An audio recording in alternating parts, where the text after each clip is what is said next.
anh ấy bây giờ phải gì thao lần cơ ơi bé chạy là bắt tạm bé sau rồi bé là bây giờ phải gì thao ơi cứ thao là bây giờ phải gì thao ơi lần cơ ơi nó có thế dân bê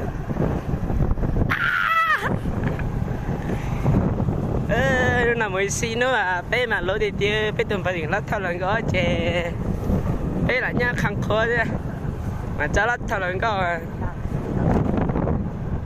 ê bé mà yêu được bé dừng bảo với bé tụi phải riêng này là thao lần cơ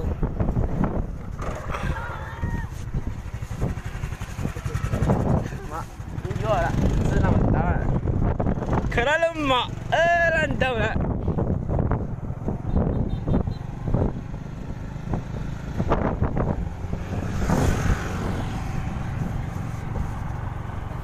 Xin chào mấy anh nhá. Bây giờ anh Dương đang chở một người con gái rất là có xinh luôn.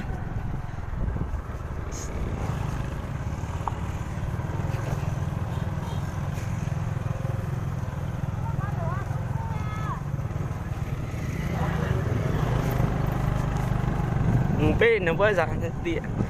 bây giờ chế đầu tư ra khai biết món này cái thứ phơi dưới đây từ đây nó chế nè đang mua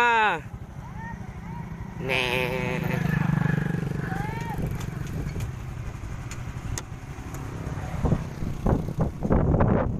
bây giờ phải gì thao lẫn ơi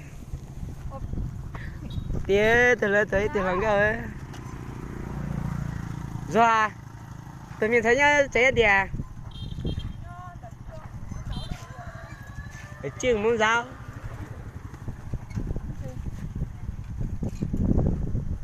lần gạo lần gạo lần gạo ơ nó mày tên là hình gạo vậy xong rồi kìa